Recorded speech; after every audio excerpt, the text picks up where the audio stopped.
Steering చూడండి, of చేయండి, కంప్లీట్గా ఆఫ్ చేయండి, ప్రెస్ చేసి ఆఫ్ చేయండి, బయటికి లాగాని. స్టీరింగ్ లాక్ అయిపోయింది కదా, ఇప్పుడు స్టీరింగ్ లాక్ను మీరు తీయాలి. తీయండి, కీ పెట్టండి. ఫ్రంట్ తిరగట్లేదా?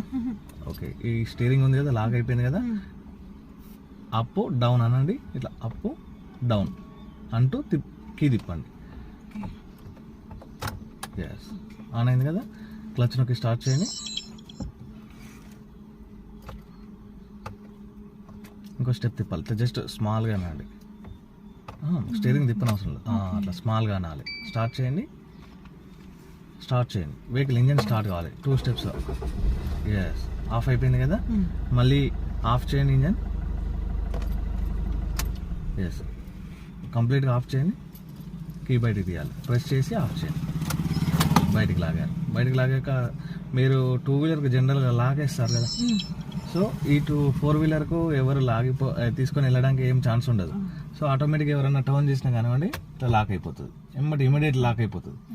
చూడండి, అసలు టర్న్ అవుతుందా? ఎక్కడ కూడా టర్న్ కావాలి, చాలా హార్డ్గా ఉంది.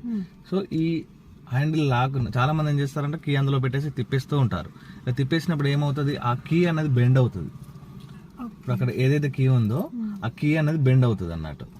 సో చాలా సెన్సిటివ్గా ఉంటుంది కాబట్టి మనం స్మూత్గా హ్యాండిల్ చేసుకోవాలి. కీ అందులో పెట్టేసేయండి, హోల్డ్ చేయండి. ఎస్, ఫ్రంట్ ఆ స్టీరింగ్ను అప్ డౌన్ అనాలి. ఎస్, ఆన్ అయింది కదా, స్టార్ట్ చేయండి, క్లచ్ నొక్కేసి, క్లచ్ నొక్కితేనే స్టార్ట్ అవుతుంది. సో ఎలక్ట్రికల్ అనేది మనకు ఇంజిన్కు టైఅప్ అయి ఉంటుంది. ఇప్పుడు ఇంతకుముందు ఓల్డ్ వెహికల్స్ ఏంటంటే స్టార్ట్ చేయగానే వెళ్ళేది. ఇప్పుడు ఏంటంటే ఇంజన్ ఫైరింగ్ ఏదైతే మనకు ఎలక్ట్రికల్కి సంబంధించిన బ్యాటరీ నుంచి ఇంజన్ ఎలక్ట్రికల్ తీసుకుంటుందో అప్పుడు కొద్దిగా లిమిటెడ్ తీసుకోవడానికి క్లచ్ అనేది హోల్డ్ చేస్తాం.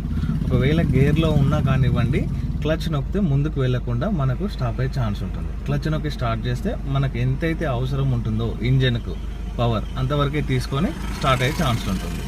సో స్టార్ట్ చేసిన తర్వాత ఫస్ట్ మనం స్టార్టింగ్ చేసుకోవాల్సింది బ్రేక్, క్లచ్ పట్టుకోవాలి. బ్రేక్ పట్టుకున్నారు కదా, గేర్ షిఫ్ట్ చేసుకోండి first of all. Okay, first gear వేసుకున్నారు కదా, ఇప్పుడు బ్రేక్ పట్టుకున్నారు కదా, హ్యాండ్ బ్రేక్ రిలీజ్ చేయండి, అప్ స్టేజ్ ప్రెస్ చేసి డౌన్ అనండి. ఎస్, క్లచ్ కొద్దిగా రిలీజ్ చేయండి, కొద్దిగా మూమెంట్ రావాలి. బ్రేక్ పట్టుకున్నారు కదా, కొద్దిగా రిలీజ్ చేసి క్లచ్ దాన్ని సరిపోతుంది, అంతకంటే ఎక్కువ రిలీజ్ చేయవద్దు. వెహికల్ మూవ్ అయింది కదా, క్లచ్ నొక్కి బ్రేక్ చేసుకోండి, క్లచ్ నొక్కి బ్రేక్ చేయండి. బ్రేక్ అంటే వెహికల్ ఎందుకు కొద్దిగా ముందు కదలని అంటే మీ వెహికల్ స్ట్రైట్గా ఉందా, క్రాస్గా ఉందా